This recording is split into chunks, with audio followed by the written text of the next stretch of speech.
Hi అండి. నా ఊపిరి నీవే సఖియా పార్ట్ 43. లేదు, నాకు అవసరం లేదు. అంజలి కనుబొమ్మలు ముడిచి సమాధానం ఇచ్చింది. ఆ మాటతో ఆర్య తిరిగి సోఫాలో కూర్చున్నాడు. వంటగదిలో వాళ్ళ ముగ్గురు కోసం ఆమె భోజనం సిద్ధం చేస్తూ ఉంటే ఆమెనే గమనించాడు ఆర్య. ఆ చిన్న అపార్ట్మెంట్ లో తన అలసటనంత దూరం చేసి మనసుకి ప్రశాంతతనిచ్చి ఏదో తెలియని శక్తి ఉన్నట్లు అతనికి అనిపించింది. గంటలోపే అంజలి బన్నీకి ఇష్టమైన పుట్టగొడుగులు, కోడికూర, కొన్ని వెజిటేబుల్స్ వంటకాలు, ఇంకా మొక్కజొన్న సూప్ తయారు చేసింది. మరోవైపు ఆర్య ఆ గంట సేపు సోఫాలోనూ కూర్చుని అంజలిని చూస్తూ ఉన్నాడు. చూస్తున్న కొద్దీ ఎంతకీ తనివి తీరలేనట్లుగా ఆమెనే చూస్తూ ఉండిపోయాడు. నాకేమయ్యింది అని తనలో తను అనుకున్నాడు. ఈలోగా బన్నీ ఆర్యకి వాళ్ళ అమ్మకి మధ్య బంధం బలపడడానికి వాళ్ళకి కొంచెం ఏకాంతం ఇవ్వాలనే ఉద్దేశంతో కావాలని గదిలో దాక్కున్నాడు. ఎప్పటికైనా ఇక ఆర్యనే తన తండ్రి అయితే బాగుందని అతని మనసులో ఒక చిన్న ఆశ. ఆ పిల్లాడికి వయసు చిన్నదే అయినా వాళ్ళమ్మ నిఖిల్ని కేవలం ఒక ఫ్రెండ్ లాగానే చూస్తుందని, అతన్ని పెళ్లి చేసుకునే ఉద్దేశం ఆమెకు అస్సలు లేదని అతనైతే గ్రహించాడు. అందుకే దానికి బదులుగా అంజలి ఆర్యాన్ని ఇష్టపడుతుందేమోనని చూడాలి అని అతను ప్రయత్నిస్తూ ఉన్నాడు. వయసు చిన్నదే అయినా ఆలోచనలు పెద్దవి. ఏం చేస్తాం, తల్లి గురించి తప్పదుగా. అంజలి వంటకాలన్నీ బల్ల మీద సర్దుతూ ఉండగా సోఫాలో ఎంతో హుందాగా అందంగా కూర్చున్న అతన్ని చల్లగా చూస్తూ భోజనం రెడీ అయ్యింది. తర్వాత ఆమె తన కొడుకు గదికి దగ్గరికి వెళ్ళి భోజనం రెడీ అయిందని చెప్పడానికి తలుపు తట్టింది. బండి తలుపు తీసి సోఫాలో ఉన్న అతని వైపుకు తిరిగి చూశాడు. ఆర్య, మామయ్య పదండి, చేతులు కడుక్కుని భోజనం చేద్దాం. ఇక సరే అంటూ ఆర్య ఇక బన్నీని వాష్రూమ్ కి తీసుకెళ్లి అతని చేతులు శుభ్రంగా కడుక్కునేలా చూశాడు. ఆ తర్వాత అతను ఇక డైనింగ్ టేబుల్ వైపుకు నడిచాడు. అక్కడ నోరూరించే వంటకాలు అతనికి స్వాగతం పలికాయి. అవన్నీ ఇంటి వంటకాలు అయినప్పటికీ పెద్ద హోటల్ భోజనం కన్నా కూడా అవి అతనికి ఎంతో అద్భుతంగా కనిపించాయి. ఈలోగా అంజలి చేతులు తుడుచుకుని వంటగదిలో నుంచి బయటికి వచ్చింది. ఇక టేబుల్ సర్దుతున్న అతను ఆమె కంటపడ్డాడు. తన కొడుకు వంటకాలను తీసుకుని పళ్ళెంలో పెట్టుకోగలడని నిర్ధారించుకున్నాక ఆమె తినడం మొదలుపెట్టింది. తీసుకోండి మామయ్య అంటూ బన్నీ కొన్ని వంటకాలను ఆర్య పళ్ళెంలో వడ్డించాడు. సారీ, మామయ్య కాదు అంకుల్. మా అమ్మ వంట ఎలా ఉంది ఆర్య అంకుల్ అని అడిగాడు. చాలా బాగుంది. అయితే మీరు తరచుగా వచ్చి మాతో భోజనం చేయాలి అని బన్నీ అన్నాడు. తప్పకుండా అని ఆర్య దాదాపు వెంటనే సమాధానం ఇచ్చాడు.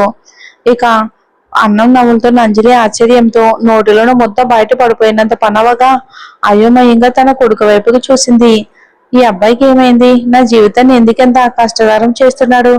రోజంతా ఆఫీసులో కష్టపడి ఇంటికి రావటం నాకే అలసటగా ఉంటే ఇప్పుడు ఇంకో అతిథికి కూడా వండి పెట్టాలా? అమ్మో, నా వల్ల కాదు. ఆ పిల్లాడు నవ్వుతున్న కళ్ళతో అతని వైపుకు చూస్తూ, ఆర్య అంకుల్, మా అమ్మ జీతం పెంచుతారా అని అడిగాడు. అది వినగానే తింటున్న అంజలి ఒక క్షణం ఆగి అతను నిజంగా తన జీతం పెంచుతాడా అన్నట్లుగా ఎదురుగా కూర్చున్న ఆర్య వైపుకు చూసింది అంజలి. వెంటనే అతను బన్నీ వైపుకు చూసి, తప్పకుండా రేపే ఆమె జీతం పెంచుతాను అని సూటిగా జవాబిచ్చాడు. అప్పుడు అంజలి ఒక క్షణం ఆలోచించింది. రేపు నెల 5వ తారీఖు అని. సాధారణంగా ఆ రోజే తనకు జీతం వస్తుందని ఆమెకు గుర్తొచ్చింది. అందుకే ఆర్య తన మాట నిలబెట్టుకుంటాడో లేదోనని ఆమె ఆలోచించకుండా ఉండలేకపోయింది. ఇక భోజనం తర్వాత అంజలి కిచెన్ లోకి వెళ్లి గిన్నెలు కడగడం మొదలుపెట్టింది.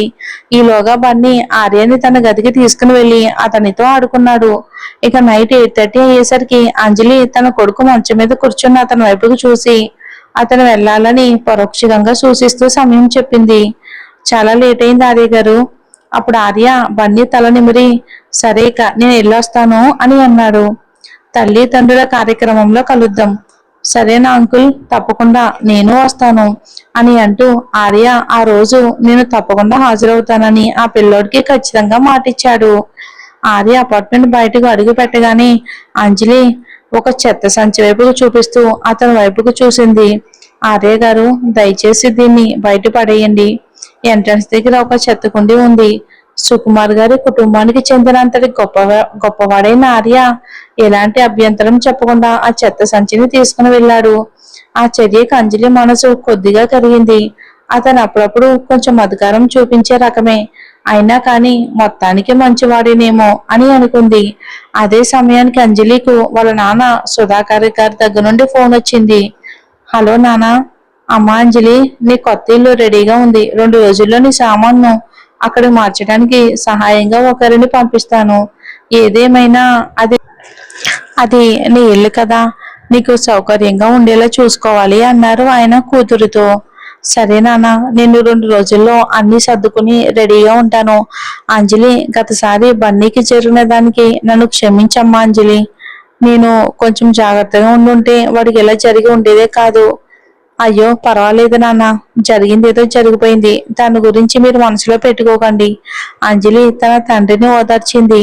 నిజానికి ఇందులో ఆయన తప్పేమీ లేదని ఆమెకు తెలుసు. సరే అమ్మా, ఇల్లు మారడం పూర్తయ్యాక మనందరం కలిసి భోజనం చేద్దాం. ఆ తప్పకుండా నాన్న. నాన్న, ఇంకో బండికి ఫోన్ ఇస్తాను అంటూ అంజలి ఫోన్ ని తన కొడుక్కిచ్చి ఇంకా బట్టలు సర్దడం మొదలు పెట్టింది. వాళ్ళ తాతయ్యతో హ్యాపీగా మాట్లాడాడు మన బన్నీ. మరుసటి రోజు ఉదయం ఆఫీస్ అంతా ఒక కొత్త ఉత్సాహంతో నిండిపోయింది. ఎందుకంటే ఆ రోజు అందరికీ జీతాలు పడే రోజు. సౌందర్య జ్యువెలరీస్ తన ఉద్యోగులకు మంచి భవిష్యత్తును, ఆకర్షణీయమైన జీతాలను అందించే కొన్ని కంపెనీలలో ఒకటి. అయితే దాన్ని శ్రీనివాస గ్రూప్ స్వాధీనం చేసుకున్నప్పటి నుండి అందరి బేసిక్ జీతం పెరగడంతో అది మరింత లాభదాయకంగా మారింది. పొద్దుట 8 గంటలకు ఆఫీసులో చాలా మంది ఉద్యోగులకు జీతం పడినట్టు వారి ఫోన్లకు మెసేజ్లు వచ్చాయి. అదే సమయంలో అంజలి ఫోన్ కూడా నోటిఫికేషన్ వచ్చింది. ఆమె మెసేజ్ తెరిచి చూసింది. జీతం బోనస్ కలిపి మొత్తం 68,000 రూపాయలు పడినట్టు ఉంది. హారియ తనని ఇబ్బంది పెట్టాలి అని చూసినా చివరికి అతను ఇవ్వాల్సిందంతా ఇచ్చేశాడని ఆమె సంతోషించింది. ఆ కమిషన్ వల్లే ఇంత మొత్తం వచ్చినందున ఆనందం ఆమెలో సహజంగానే కలిగింది. లేకపోతే కమిషన్ లేకుండా ఆమె బేసిక్ జీతం 10,000 రూపాయల కంటే కొంచెం ఎక్కువే. ఆ క్షణంలో ఇంతకు ముందు తను కోల్పోయిన 1,800 రూపాయల బహుమతి గుర్తొచ్చి ఆమెకి కొంచెం బాధ అనిపించింది. కాసేపటికి అంజలికు మరొక మెసేజ్ వచ్చింది. అది తెరిచి చదవగానే ఆమె బ్యాంక్ ఖాతాలో అదనంగా 1,00,000 రూపాయలు జమ అయినట్టు చూసి ఆశ్చర్యపోయింది. ఒక్క నిమిషం, కంపెనీ నుండి నాకు 1,00,000 రూపాయలు వచ్చాయా? ఫైనాన్స్ విభాగం వాళ్ళు ఏమైనా పొరపాటు చేశారా? కమిషనర్ డబ్బులు ఇప్పటికే జీతంతో కలిపి వచ్చేసాయి కదా, మరి ఈ డబ్బు ఎక్కడి నుండి వచ్చింది అని అంజలి కళ్ళు పెద్దవి చేసుకొని ఆలోచనలో పడింది. ఒకవేళ ఇది పొరపాటునైతే తర్వాత నిరాశ పడకూడదని ఫైనాన్స్ విభాగంతో మాట్లాడి నిర్ధారించుకోవాలని డిసైడ్ అయ్యింది. ఆమె ఆ విభాగానికి ఫోన్ చేయగానే ఆమె కాల్ డైరెక్టర్ గారి ఆఫీస్ కి బదిలీ చేయబడింది. హలో వంశీ గారు, నా జీతం గురించి అడగాలి. నాకు అదనంగా 1,00,000 రూపాయలు వచ్చాయి. ఏమైనా పొరపాటు జరిగిందా? మీరు అడుగుతారని నాకు తెలుసు అంజలి గారు.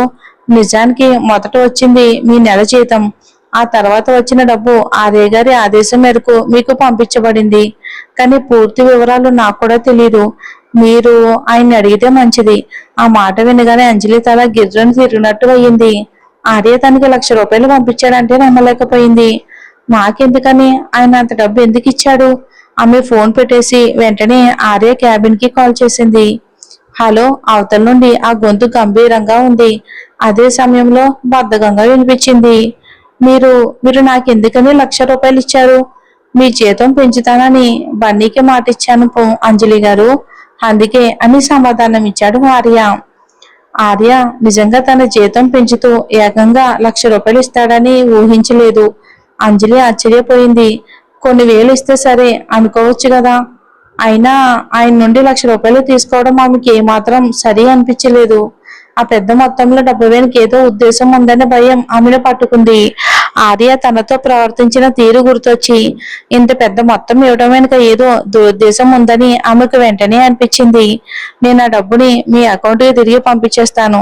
నీ నుండి ఒక్క జీతం పెంపు అవసరం లేదు. నా జీవితంలో నేను సంతృప్తిగా ఉన్నాను. అంజలి అయిన ప్రతిపాదనను తిరస్కరించింది.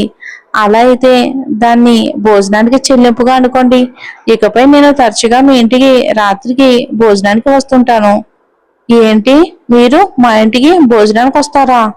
తమాషా చేస్తున్నారా? అయినా నేను ఎప్పుడు ఒప్పుకున్నానని మీరు మళ్ళీ మళ్ళీ వస్తాను అంటున్నారు? అంజలికి అస్సలు మాటలు రాలేదు ఆర్య అన్న మాటలకి. నేను మీకు 1,00,000 రూపాయలు ఇస్తున్నాను. నా కోసం వంట చేయడానికి అది సరిపోదా? ఆర్యకి ఆమె ఎందుకు వద్దంటుందో అర్థం కానట్టు మాట్లాడ్డాడు. ఇది డబ్బు గురించి కాదు, అసలు మీకోసం వంట చేయాలనే ఉద్దేశం నాకు ఏమాత్రం లేదు. అంజలి విసుగ్గా అంది. నీ ఇష్టం, కానీ నువ్వు డబ్బు తీసుకున్నా తీసుకోకపోయినా నేను భోజనానికి వస్తూనే ఉంటాను. ఇప్పుడు నన్ను తినడానికి వచ్చానని నిందించే ధైర్యం చెయ్యొద్దు. ఆర్య తన మాట పూర్తి చేసి ఫోన్ పెట్టేశాడు.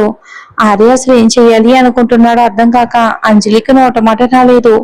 నేను చేసిన వంట అంత బాగుందా? ఆయన దాని గురించి ఆలోచించడం ఆపలేకపోతున్నాడా? అసలు నమ్మశక్యంగా లేదు. నాకు డబ్బు ఇవ్వడానికి ఆయన చెప్తున్న ఈ సాకు చూస్తూ ఉంటే ఈ మనిషి కేవలం నాకు బదులు తీర్చుకోవడానికి ఇదంతా చేయటం లేదనిపిస్తుంది. దీని వెనుక ఇంకేదో పెద్ద కథే ఉంది. ఆ ఆలోచన రాగానే ఆ మధ్యాహ్నం ఆ డబ్బును బ్యాంక్ నుండి తీసి నేరుగా ఆర్యకి ఇచ్చేయాలని ఆమె డిసైడ్ అయ్యింది. మరి ఆ డబ్బును ఆర్య తీసుకుంటాడా లేదా అనేది వచ్చే ఎపిసోడ్ లో చూద్దామండి. బాగా నిద్ర వస్తుందండి. నైట్ 12 అయిపోయింది ఈ వీడియో ఇచ్చేటప్పటికి. సో మార్నింగ్ ఏమో హాలిడేస్ కదా, పిల్లలు ఉన్నారు, ఇవ్వడం అవ్వట్లేదు. ఎలాగైనా ఇవ్వడానికి నేను ట్రై చేస్తాను మార్నింగ్. థ్యాంక్స్ ఫర్ వాచింగ్ అండి. గుడ్ నైట్, సారీ అందరికీ గుడ్ మార్నింగ్.